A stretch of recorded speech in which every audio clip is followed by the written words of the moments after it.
마태복음 16장 21절로 28절입니다.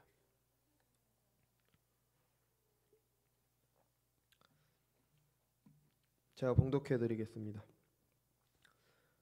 이때로부터 예수께서 자기가 예루살렘에 올라가 장로들과 대제사장들과 서기관들에게 많은 고난을 받고 죽임을 당하고 제3일에 살아나야 할 것을 제자들에게 비로소 나타내시니 베드로가 예수를 붙들고 항변하여 이르되 주여 그리 마옵소서 이 일이 결코 주께 미치지 아니하리이다. 예수께서 돌이켜 베드로에게 이르시되 사탄아 내 뒤로 물러가라 너는 나를 넘어지게 하는 자로다. 내가 하나님의 일을 생각하지 아니하고 도리어 사람의 일을 생각하는도다 하시고 이에 예수께서 제자들에게 이르시되 누구든지 나를 따라오려거든 자기를 부인하고 자기 십자가를 지고 나를 따를 것이니라. 누구든지 제 목숨을 구원하고자 하면 잃을 것이요 누구든지 나를 위하여 제 목숨을 잃으면 차리리라. 사람이 만일 온 천하를 얻고도 제 목숨을 잃으면 무엇이 유익하리요 사람이 무엇을 주고 제 목숨과 바꾸겠느냐.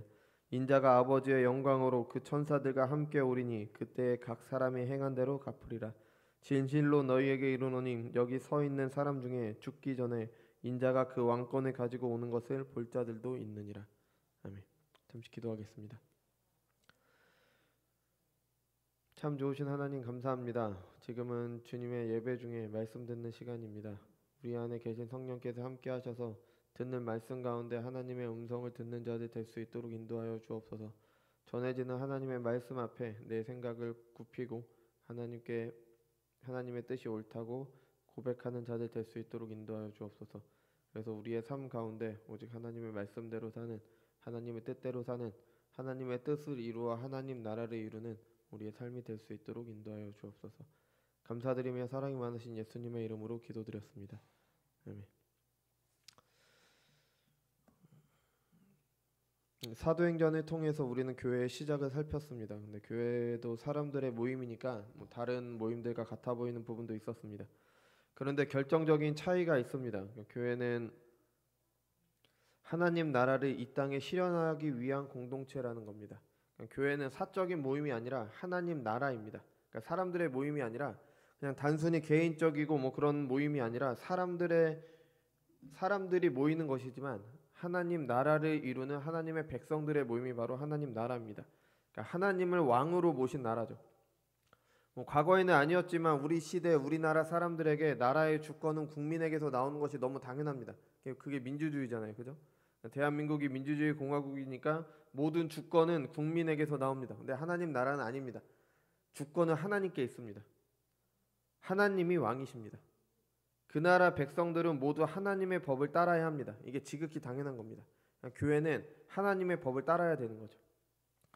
근데 성경에는 에스더서가 있잖아요. 그 에스더서 중에서 불임절에 대한 이야기인데 그 유다 여인이었던 에스더라는 여인이 여왕 자리에 오릅니다. 그죠? 여러 가지 있지만 왕비 자리에 오르는 거죠. 여왕이 아니라. 유다인들이 죽을 위기에 처했어요.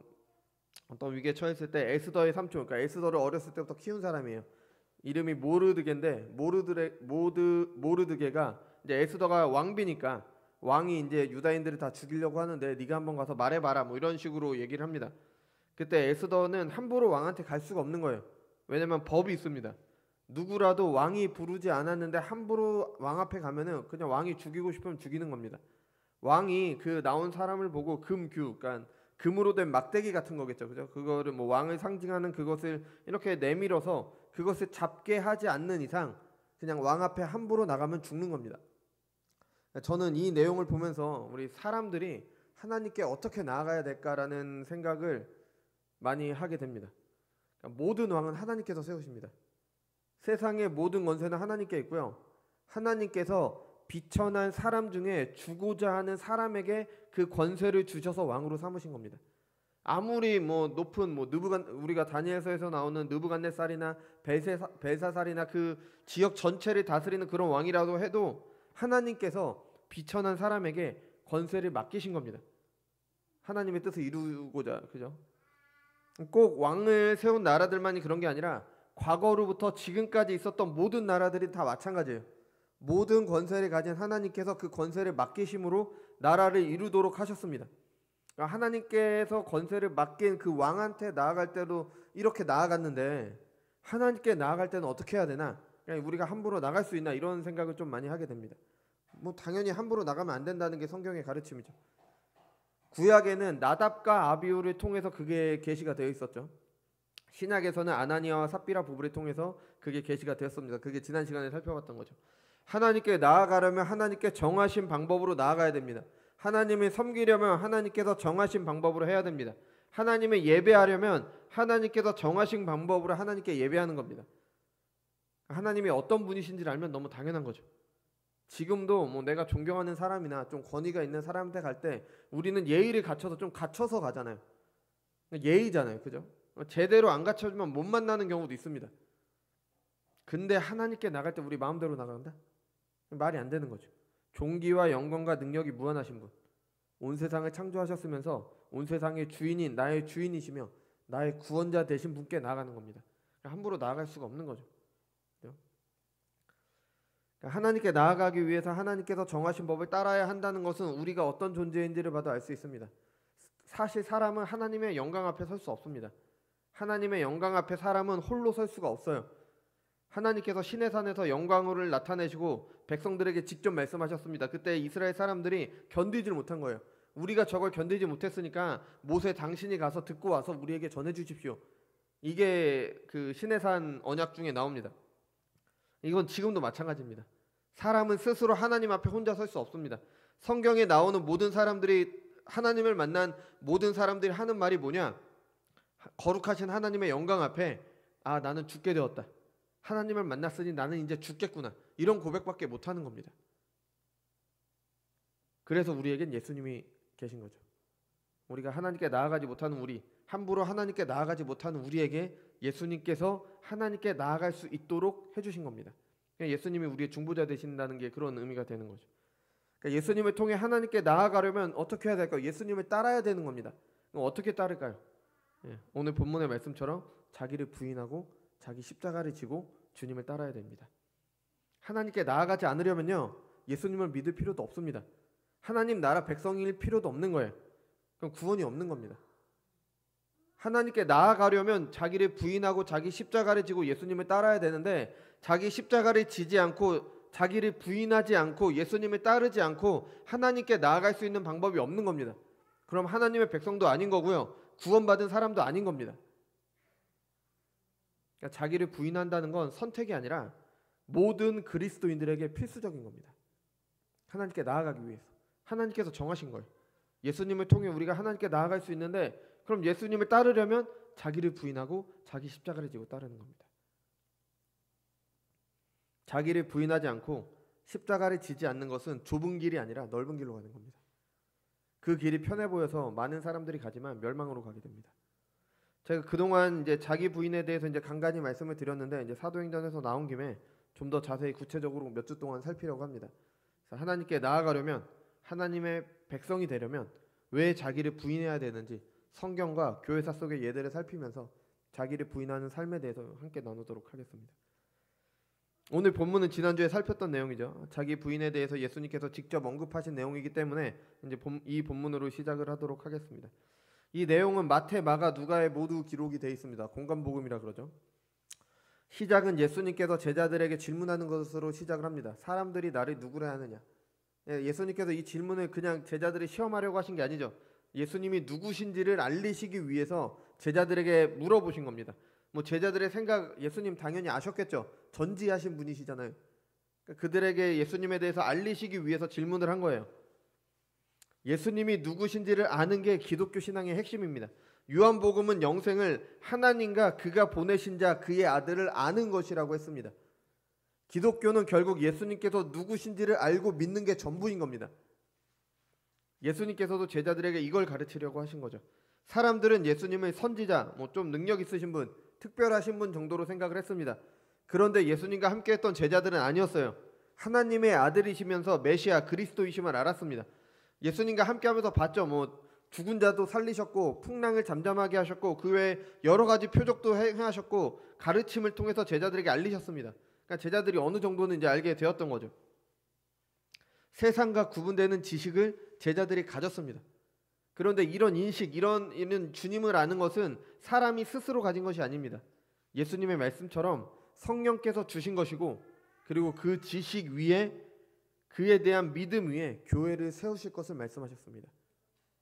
그 신앙 고백 위에 교회를 세우실 것을 말씀을 하셨죠. 자, 우리 사람들의 생각에 뭐 믿음이다, 신앙 고백이다 하면은 개인적인 문제라고 생각하기 쉽습니다. 우리의 믿음은 내 안에서 나오는 게 아닙니다. 개인적인 문제가 아니에요. 예수께서 그리스도이시며 하나님의 아들, 참 하나님이시라는 객관적인 사실에 대해 알고 믿는 게 바로 신앙 고백입니다. 내 안에서 나오는 어떤 것을 믿는 게 아니라 밖에서 알려진 객관적인 사실, 나에게서 절대 나올 수 없는 하나님에게서 오는 계시를 알고 믿는 게 믿음이며, 그 고백이 교회의 반석입니다. 그 고백 위에 교회가 세워지는 거죠. 그러니까 기독교 신앙은 사람들이 이렇게도 말할 수 있고 저렇게도 생각할 수 있는 그런 게 아니라는 거예요. 내 안에서 나오는 게 아니라 제자들이 아닌 다른 사람들처럼 뭐 예수님을 세례 요한이라고 생각하고 더러는 엘리야라고 생각하고 어떤 사람은 예레미야 선지자 중에 하나라고 생각하는 게 믿음이 아니라는 겁니다. 내 마음대로 예수님을 생각해서 믿는 게 믿음이 아니에요. 성경에 계시된 하나님, 그리스도요 살아계신 하나님의 아들로 믿는 게 우리 믿음의 근본이고 신앙의 근본입니다. 이게 교회의 시작인 겁니다. 근데 이것을 아는 제자들에게도 걸림돌이 있었어요.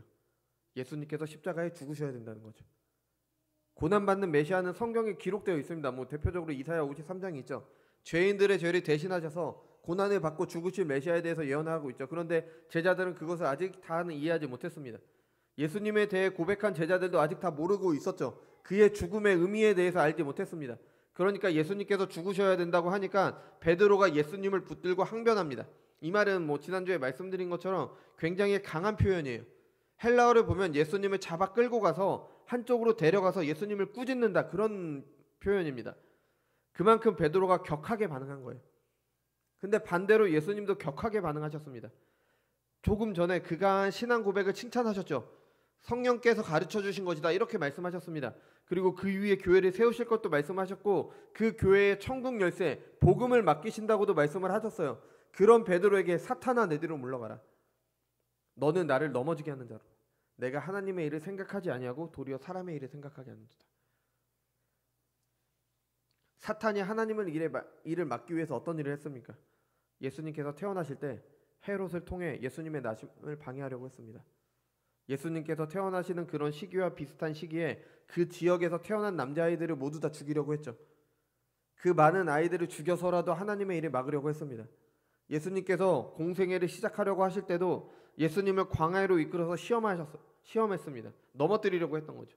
그것과 같은 일을 지금 베드로가 하고 있는 겁니다. 베드로는 예수님을 따르던 제자입니다.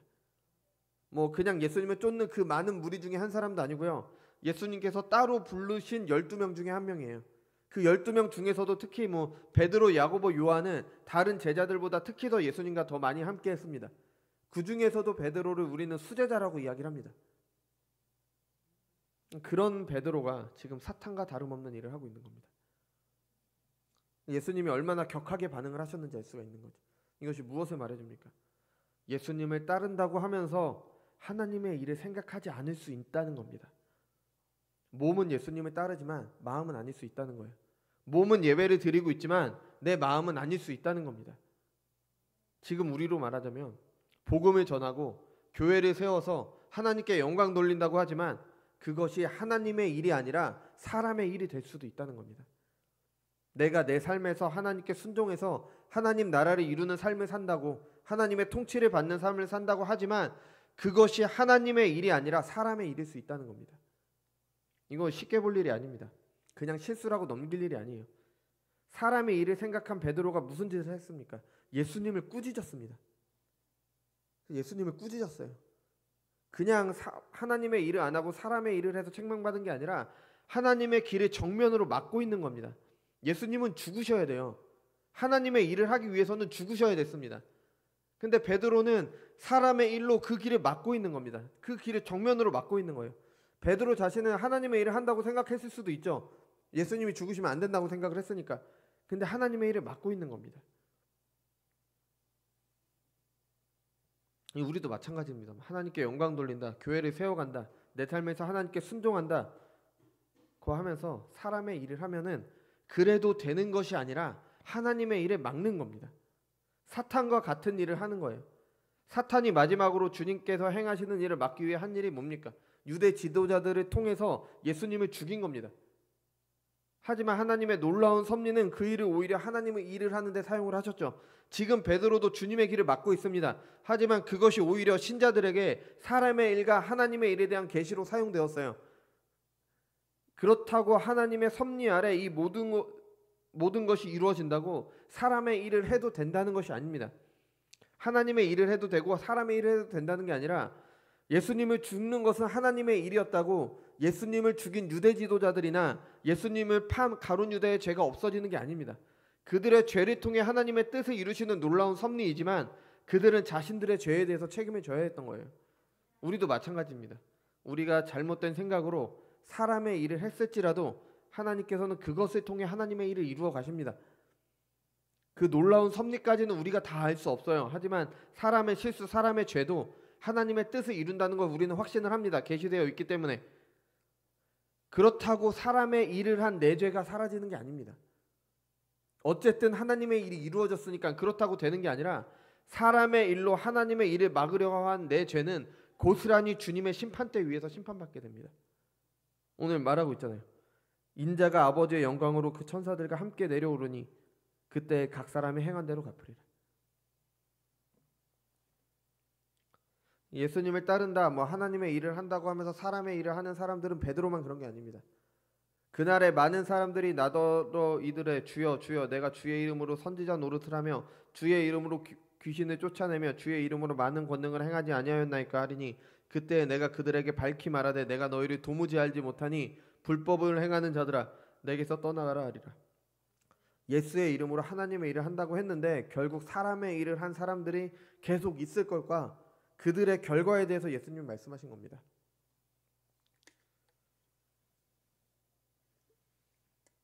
사실 모세도 그랬죠. 모세가 40살이 되었을 때 자기 동족을 구원하기 위해서 자기 힘으로 동족을 괴롭히는 애굽의 감독자를 죽였습니다. 자기 힘으로 하나님의 일을 한다고 했지만 그건 사람의 일이었죠. 이스라엘이 가나안을 정복할 때도 여리고성을 점령한 후에 아이성 전투가 있었잖아요. 아이성 전투를 할 때 하나님 나라를 이루기 위해 하나님께서 주신 약속의 땅을 차지해야 되는데 그 땅을 차지하기 위해 전쟁을 했습니다. 근데 그 아이성 전투는 하나님의 일이 아니라 사람의 일이었습니다. 대패를 했죠. 이런 일이 신학교에도 계속 있었습니다. 빌립보서 2장 21절입니다. 그들이 다 자기 일을 구하고 그리스도 예수의 일을 구하지 아니하되. 이게 바울이 빌립보서를 보내면서 디모데 외에는 내가 보낼 사람이 없다라고 말하면서 한 얘기예요. 그들이 다 자기 일을 구하고 그리스도 예수의 일을 구하지 않는다. 복음의 사역자라고 왔다 갔다 하면서 정작 마음으로는 관심이 갖는 것이 자기 일인 사람들이 많았습니다. 디모데밖에 없다고 하는 겁니다. 아마 대부분 그랬던 거죠. 디모데밖에 없으니까 나머지는 다 그랬다는 거니까. 우리 시대도 마찬가지입니다. 하나님의 일을 한다고 하면서 결국 자기 일을 하는 사람들이 더 많습니다. 반대로 하나님의 일만 100% 한다고 할 수 있는 사람은 없을 거예요. 구원받은 죄인들이기 때문에 누구나 부족함과 연약함이 있기 때문입니다. 하지만 늘 말씀드리지만 하나님의 일을 하려다가 자신도 모르게 실수하는 것과 하나님의 일을 한다는 핑계로 자신의 일을 하는 것은 엄연히 다른 겁니다.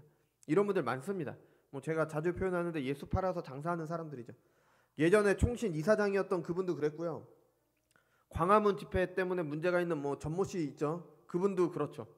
제가 그런 분들의 소관까지 들어가 보진 않았지만 하나님의 일을 하지 않고 내 욕심을 채운다면서 그런 생각을 할 수도 있는 거고요. 아니면 자신마저도 속여갖고 지금 내가 하는 건 하나님의 일이야 라고 생각하면서 사람의 일을 할 수도 있는 겁니다. 어느 쪽에는 참 안타까운 모습이죠. 그러니까 이런 사람이 많다는 것은 우리도 그럴 수 있다는 겁니다. 이런 사람이 대부분입니다. 그래서 우리는 이걸 기억하면서 늘 경계해야 되는 겁니다. 저와 여러분은 적어도 예수 그리스도가 나의 왕 되심을 인정하고 그 뜻대로 살려고 합니다. 이를 위해서 내가 살아가는 가운데 내 삶에서나 아니면 교회에서 여러 가지 일들을 할 겁니다. 당연히 하겠죠. 그럴 때도 내가 사람의 일을 하면서 하나님의 일을 막을 수 있다는 겁니다. 그럼 사람의 일과 하나님이 도대체 뭐냐? 사실 겉으로 볼 때 하나님과 사람의 일은 명확하게 구분할 수는 없는 것처럼 보입니다. 하나님의 일은 하나님의 나라를 세우는 겁니다. 그런데 그 나라는 천상에 있는 나라가 아니라 이 땅에 있는 나라죠. 교회이잖아요. 그러니까 그 나라에 들어가서 구원받는 것은 구원받은 죄인들입니다. 사람들이 들어가는 거고 그것도 그 사람들을 통해서 나라가 이루어져 갑니다. 그러니까 사람의 일로 보일 수밖에 없는 거죠. 왜냐하면 사람들이 통해서 이루어지니까요. 실제로 사도행전부터 이어져 온 교회도 뭐 사도들, 교부들, 여러 신앙의 선배들을 통해서 이루어졌으니까 그래서 사람의 일로 보입니다. 사람들이 한 것처럼 보이죠. 그래서 우리가 뭐 하나님의 일과 사람의 일을 구분할 수 없는 것처럼 보이는데 예수님께서 구분하셨습니다. 하나님의 일과 사람의 일을 구분하셨어요. 우리의 눈으로 보는 것이 어떻든 주님께서 말씀하셨으면 그게 맞는 겁니다. 베드로가 생각한 사람의 일은요, 죽으러 가는 예수님의 길을 막은 겁니다. 베드로가 예수님을 막은 이유는 뭐 지난주에도 잠깐 말씀드렸지만 세 가지로 볼 수가 있겠죠. 먼저는 존경하는 스승이 죽으러 간다니까 안 된다고 생각을 했을 거예요. 가만히 있는 제자가 이상한 거죠. 스승이 죽으러 간다는데 그것도 존경하고 더욱 내가 그렇게 애정하는 그 스승이 죽으러 간다니까 내가 존경하는 만큼 더 격하게 반응을 하겠죠. 당연히 막을 겁니다. 그러니까 베드로의 격한 반응이 그만큼 예수님을 존경하고 따른다는 걸 보여주는 것이기도 하죠. 또 다른 이유는 이스라엘이라는 나라에 대한 걱정입니다. 베드로와 제자들은 예수님께서 하나님의 아들 그리스도 이스라엘의 구원자로는 알았지만 그가 어떤 식으로 무엇으로부터 사람들을 구할지는 몰랐습니다. 그들이 생각하는 방식은 로마의 압제에서 군사 정치적으로 이스라엘을 구원할 메시아 예수님으로 생각을 했습니다. 메시아를 예언한 선지자들이 메시아께서 하실 일이 무너진 다윗의 집을 회복시킨다 뭐 이런 내용이니까 뭐 나라로서의 이스라엘의 회복을 생각을 했을 거예요. 하지만 그게 아니었죠. 무너진 다윗의 집의 회복은 예수님을 참으로 믿는 신자들을 통해 이루어질 영적 이스라엘, 참 이스라엘, 바로 교회를 말하는 거죠. 지금 예수님은 그 일을 하기 위해 죽으러 가시는데 그것을 기다린다는 사람들이 그 길을 막고 있는 겁니다. 근데 아이러니하게도 이스라엘이 결정적으로 망한 게요, 메시아에 대한 기대 때문이었습니다. AD 132년에 이스라엘에 뭐 시몬 바르코그바라는 뭐 별의 아들이라는 이름을 가진 장군이 있었는데 유대인들이 이 사람을 메시아라고 생각을 하고 이 사람과 함께 로마에 대항하다가 완전히 망하게 됩니다. 제자들도 이런 메시아를 기다렸는데 주님께서 죽으신다고 하니까 이런 기대가 산산조각 나는 일이었죠. 그러니까 민족을 위해서, 내 민족의 회복을 위해서 이제 막았습니다. 마지막으로는 그들 안에 있는 은밀한 욕망입니다. 그래서 뭐 예수님께서 분명히 왕이 된다고 하셨습니다. 근데 예수님께서 행하신 일을 보니까 진짜 왕이 되실 것 같은 거예요. 그럼 진짜 왕이 되시면은 그 밑에서 함께 통치할 사람들이 필요하죠. 누가 할까요? 당연히 예수님의 제자들이 할 겁니다. 그러니까 요즘도 누가 대통령이 되면 그 사람을 따르던 사람들로 그 밑에 사람들이 다 바뀌잖아요. 그죠? 그러니까 예수님이 왕이 되시면 뭐 당연히 그런 일이 있었겠죠. 제자들 모두가 이런 기대가 있었습니다. 세베대의 아들들의 어머니가 두 아들을 예수님의 좌우편에 앉게 해달라고 했습니다. 그것에 모든 제자들이 화를 냈죠. 세베대의 아들들은 예수님의 12대사 중에서 야고보와 요한을 말하는 거죠. 세베대의 아들들, 12제자들도 이런 생각을 가지고 있었고 그 제자들의 어머니도 이런 생각을 했습니다. 또 제자들이 분을 냈다는 것은 다른 제자들도 모두 이런 생각을 가지고 있었다는 거죠. 이런 은밀한 욕망이 예수님의 길을 막게 했던 겁니다. 그런데 우리 눈으로 보자면요, 이 세 가지 모두 같은 수준의 것이 아닙니다. 제자들이 가진 권력에 대한 욕망은 사람들이 볼 때도 저급한 겁니다. 자신에게 좋은 것이 가장 좋다고 생각하는 요즘 시대에는 뭐 오히려 솔직하니까 어쩌니 뭐 그렇게 말할 수 있지만 저런 욕망 때문에 예수님을 따르는 것은 분명히 저급한 수준입니다. 그렇지만 스승을 걱정한 것이나 민족을 걱정한 것은 좀 고상해 보이기도 하죠. 하지만 이런 생각은 모두 순전히 사람의 기준으로 판단했을 때의 것입니다. 사람의 일인 겁니다. 베드로의 행동은 그것이 아무리 좋은 동기에서 나온 것이라고 해도 하나님의 일에 대항한 것입니다. 하나님의 일은 예수님께서 죽으셔야 했습니다.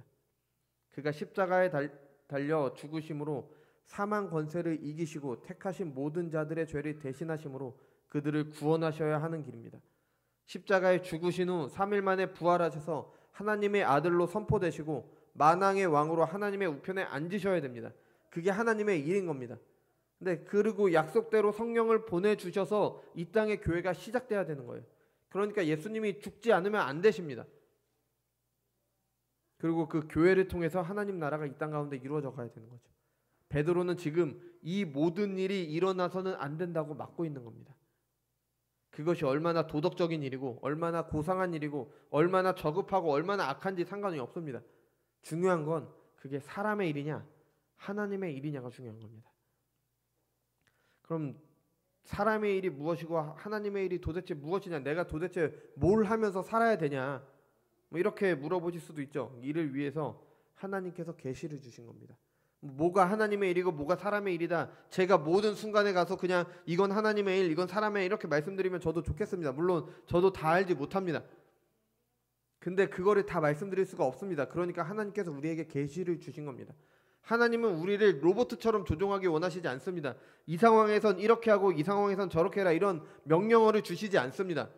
우리가 스스로 생각해서, 하나님께서 우리에게 주신 지성을 가지고 스스로 생각해서 하나님의 계시를 가지고 생각함으로 하나님의 일을 스스로 선택해서 하도록 하시는 겁니다. 하나님께서 이를 위해 우리에게 계시를 주셨고요. 그 계시를 풀어서 여러분에게 전하는 말씀의 사역자를 세우신 겁니다. 뭐 제가 설교하는 사람이니까 저한테 금칠하는 게 아니라 하나님께서 여러분을 위해 세워놓은 겁니다. 뭐 저라고 다 알지 못하죠. 누구도 성경에 대해서 다 알 수 없습니다. 저도 성경을 연구하고 배워감에 따라 이전에 생각했던 것 중에서 잘못된 것이 있다면 고쳐나가고 그렇게 합니다. 어떨 때 성경을 보면 이게 도대체 무슨 말인가, 왜 이런 걸 주셨냐 이런 고민을 하기도 합니다. 요한복음을 강의하는 교수님께서도 요한복음은 어려운 부분이 굉장히 많습니다. 뭐 신학적인 내용이 많기 때문에 그 부분에 대해서 연구하시면서 왜 하나님이 이렇게 어렵게 계시를 주셨냐 뭐 그런 고민도 하셨다고 합니다. 이거는 모든 성경 해석자들이 공통적으로 가지고 있는 연약과 고민입니다. 심지어 다니엘도 그랬죠. 다니엘이 어떤 사람입니까? 모든 것을 풀어서 알려주던 사람이에요. 바벨론의 지혜자들 중 아무도 몰랐던 느부갓네살의 꿈의 내용을 말하고 해석해 준 사람입니다. 느부갓네살의 두 번째 꿈도 마찬가지죠. 다니엘만 해석했죠. 벨사살이 장치를 하고 있을 때 벽에 글씨가 새겼잖아요. 그 글씨를 유일하게 해석할 수 있었던 사람이 다니엘입니다. 그 글씨가 뭐 외계어나 뭐 신적인 언어 그랬던 게 아니라 당시 사용했던 아람어입니다. 근데 아람어는 띄어쓰기가 안 돼 있어요. 띄어쓰기가 안 돼 있으니까 그것을 그 글이 여러 가지 뜻으로 해석될 수 있었던 거예요. 아마 그래서 다른 지혜자들은 해석하지 못했지만 다니엘은 그 글을 보고 하나님의 뜻을 알았습니다. 하나님의 뜻을 알았기 때문에 그것의 뜻을 정확하게 해석할 수가 있었던 거죠. 다니엘은 이런 해석자였습니다. 그런데 다니엘도 하루아침에 이렇게 된 게 아닙니다. 다니엘 7장에 보면은 벨사살 원년, 그러니까 벨사살 이야기가 6장에 나오는데 5장에 나오는데요. 다니엘 7장이 그보다 먼저 있었던 일입니다. 그러니까 환상을 본 일인데 벨사살 원년에 다니엘이 환상을 보죠.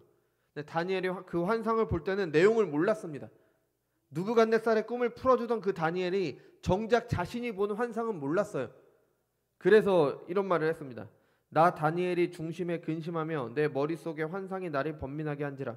내가 그 곁에 모셔 선 자들 중에 하나에게 나아가서 이 모든 일의 진상을 물으매 그가 내게 말하여 그 일의 해석을 알려주며 이르되. 아멘. 그러니까 다니엘도 몰라서 천사들 중에 하나한테 물어봤습니다. 자신이 본 환상이 뭔지 몰라서 두려워했던 거예요. 그러다가 환상을 4번에 걸쳐서 첫 번째, 두 번째, 세 번째, 4번에 걸쳐서 하나님의 뜻에 대해서 점점 알아가는 모습이 12장까지 이어지는 거예요. 그러니까 다니엘처럼 탁월한 해석가도 성장해야 됐습니다. 그러니까 모든 말씀의 사역자들이 마찬가지입니다. 하나님의 계시, 성경을 부단히 연구함으로 하나님의 뜻을 깨닫고 그것을 사람들에게 알려야 되는 거죠. 그럴 때 그걸 통해서 무엇이 하나님의 일인지 무엇이 사람의 일인지 사람들이 알게 되는 겁니다. 주님께서 다시 오시는 날까지 분명한 것 하나는요, 모든 신자들은 세상 속에서 고난과 핍박 중에 산다는 겁니다. 그거 하나만 정확합니다. 그런 삶 가운데에서도 하나님께서 나를 이 땅에 태어나게 하신 이유를 고민하면서 그 뜻대로 살려는 신자들에게 하나님의 뜻을 알리고 그 하나님께서 그의 자녀들을 보호하심을 알려서 사람의 일이 아니라 하나님의 일을 할 수 있도록 하는 게 계시를 맡은 말씀에 봉사하는 말씀의 수종자들이 하는 일입니다. 그러니까 말씀을 맡은 사역자들이 성경을 풀어서 전할 때 그것을 하나님의 말씀으로 알고 받아들여야 되는 겁니다. 베드로와 제자들은 나쁜 의도가 없었죠. 뭐 사람들이 생각할 때 충분히 가능한 이유입니다.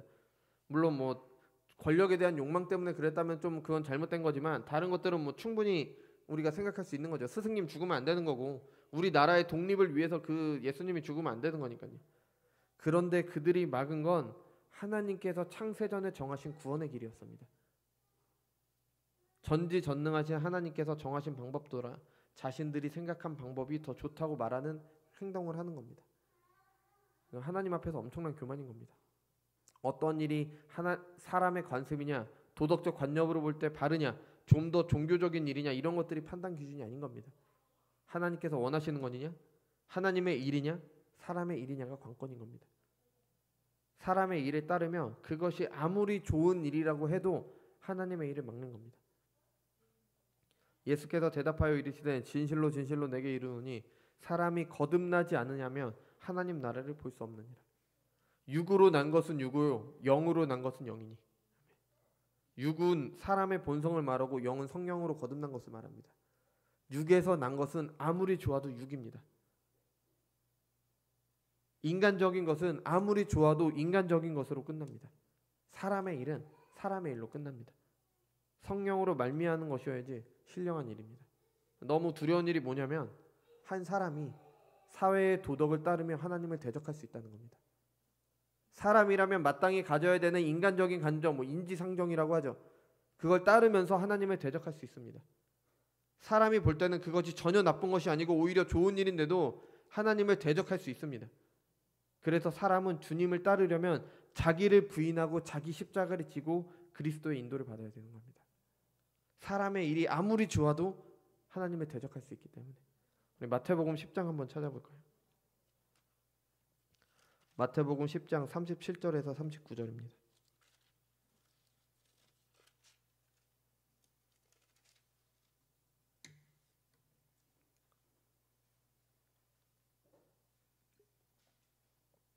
마태복음 10장 37절에서 39절입니다.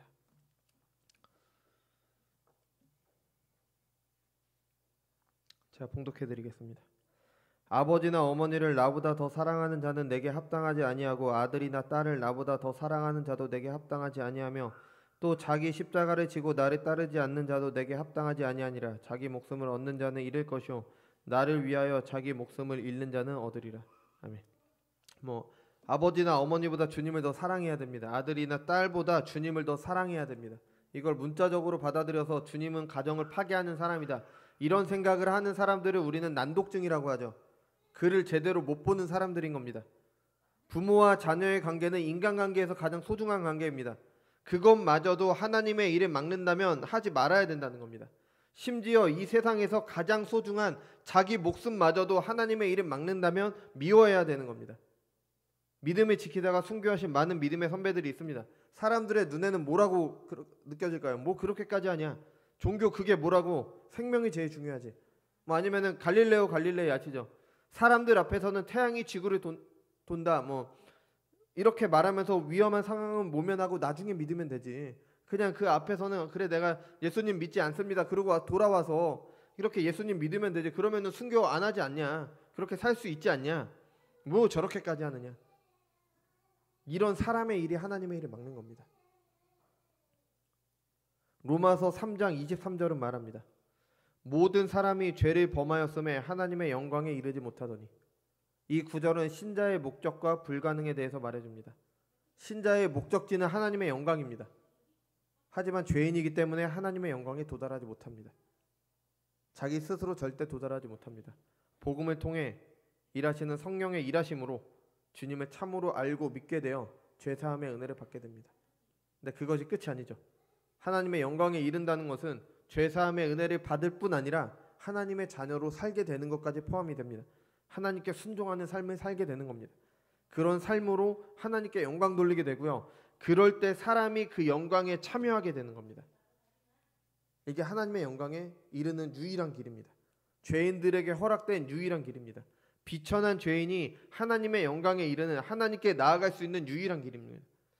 이 길을 위해서 죄인들은 자기를 부인하고 하나님께 순종해야 됩니다. 우리는 앞으로도 계속 사람의 일이 하나님의 일을 막는 성경 속의 예들과 교회사 속의 예들을 살필 겁니다. 또 사람이 어떠한 존재인지, 왜 이런 존재이기 때문에 자기를 부인해야 된다, 그게 왜 그렇게 어려운지와 그리고 왜 반드시 해야 되는 건지를 이런 계시를 통해서 배워갈 겁니다. 이를 통해서 하나님께서 우리를 불쌍히 여기셔서 내가 나를 부인해야겠구나. 그렇다면 나는 뭘 해야 할까? 지금 내가 나를 부인하지 않고 사람의 일로 하나님의 일을 막는 것은 무엇인가? 교회에서 하는 일들 가운데, 세상에서 살아가는 가운데 하나님 나라를 이룬다고 하면서도 사람의 일로 하나님의 일을 막고 있는 것은 과연 무엇인가? 이런 심각한 고민을 하게 되시기 바랍니다. 그것을 알기 위해서 더욱 전해지는 하나님의 말씀과, 우리 독서 모임 하잖아요. 그런 것들을 통해서 배울 수 있는 하나님의 말씀을 사모하시기 바랍니다. 뭐 제가 다 알려드릴 수 없습니다. 저는 성경의 계시를 말씀드릴 뿐입니다. 그 계시 가지고 내가 내 삶에서 과연 나는 무엇을 해야 될까? 이런 상황에서 나는 뭘 해야 되고, 실제 내 앞에 선택의 순간이 있을 때 나는 과연 어떤 생각을 해야지, 어떤 게 하나님의 일이고 어떤 게 사람의 일이냐, 내 스스로 선택을 하는 겁니다. 그러기 위해서 하나님의 말씀을 평소에 꾸준히 계속 배워야 되는 거예요. 예배 시간뿐 아니라 주일에 행해지는 뭐 독서 모임이라든지 뭐 여러 가지 성경 공부라든지 여러 가지를 통해서 배워가는 겁니다.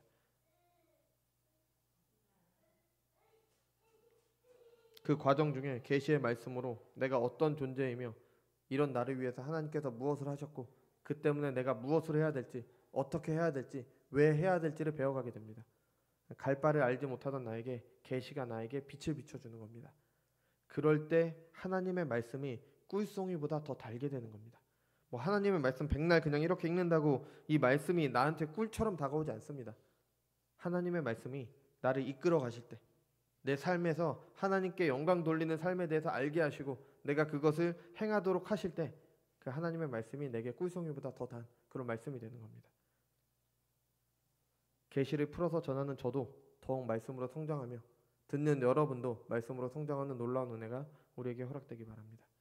그래서 하나님의 말씀이 꿀송이보다 더 달다는 그 하나님의 말씀이 우리 가운데 직접 체험되기 바랍니다.